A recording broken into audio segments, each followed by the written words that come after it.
To compromise this conviction is to compromise God.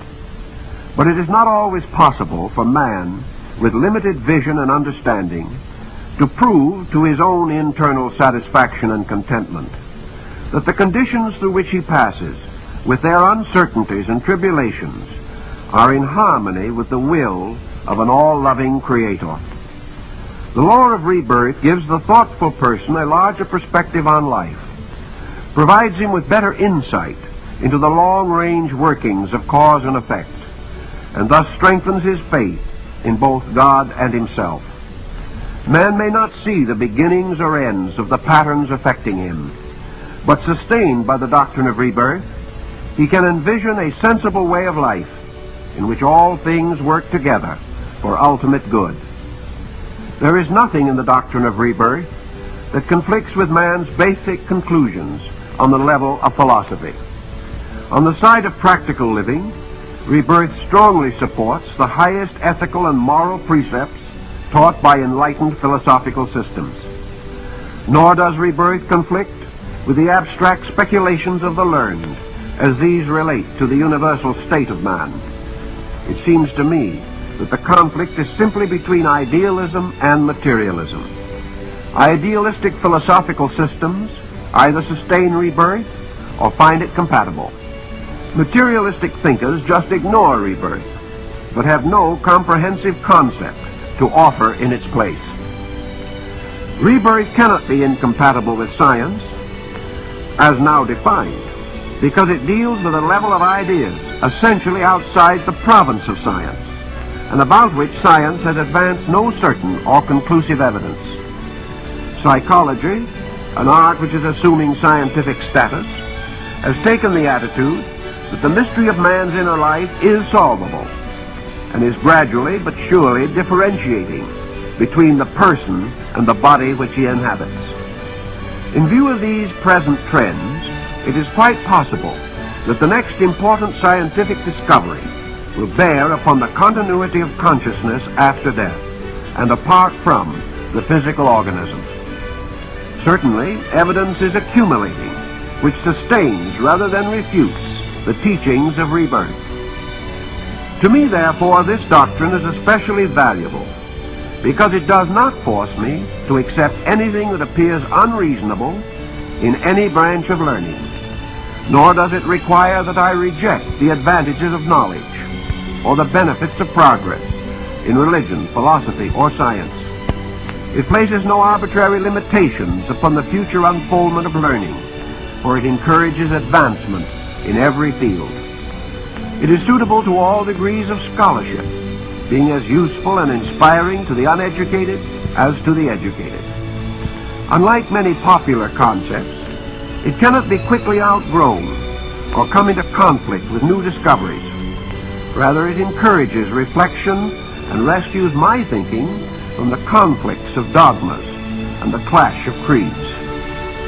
Years of intimate contact with persons and their problems have convinced me that we all share in common doubts, fears, and uncertainties, and that these negative pressures frequently lead to a general attitude of futility.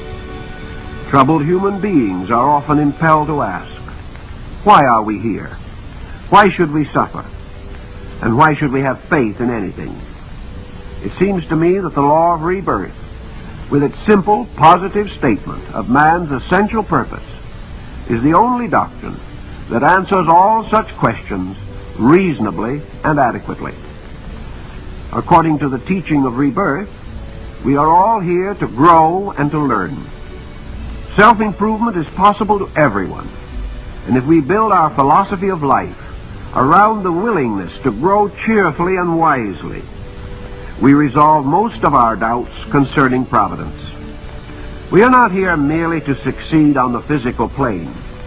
We are here to succeed totally, which means that we must improve as persons, seeking richer internal values, deeper understanding, and a better orientation to the universal plan.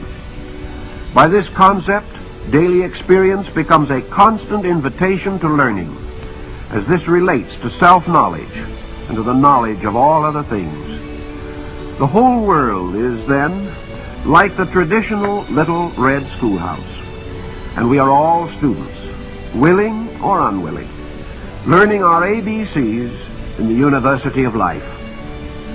In the material world, education is recognized as a progressive procedure. The student graduates only after he has successfully advanced his various studies, passed his examinations, and proved his proficiency. By this process, it requires nearly 20 years to prepare the average child for a trade or profession, and much of his nature has remained uncultivated. It is also obvious that his internal life has been almost totally neglected. Accepting these evident facts, is it conceivable that man can attain complete spiritual maturity as a citizen of the universe in any single lifetime, regardless of ability or sincerity? Man is eternal, learning is eternal, and the doctrine of rebirth provides the individual with conditions favorable for the final attainment of true wisdom and understanding. According to this doctrine, immediate success may not be likely, but ultimate failure is impossible. We live in a universe of infinite opportunity. We advance in the school of life according to ability and inclination, moved forward by the gentle but insistent proddings of the greatest of all teachers, the law of necessity. When we realize that we all come into this world to increase understanding through experience, problems of human relationships are simplified. Associations become important because they bring ever-increasing opportunities for understanding, tolerance, and mutual improvement. We grow and mature together through the gracious privilege of sharing. Thus we come to realize that we can be friendly beings, mutually helpful, gaining a rich and lasting enjoyment from pleasant associations, and not attempting to dominate or possess each other. The school child must adjust his mind to the concept of learning, and when he does this, his lessons become valuable experiences. If he does not adjust, he is simply miserable. It is the same in the school of life. There is nothing in nature that denies man's right to be happy while he learns. There is a real and deep satisfaction when we keep faith with the spirit of growth. It is when we break faith and deny the ever-present good that we open ourselves to misery. If we really desire contentment and peace of mind, we must keep the laws governing our destinies.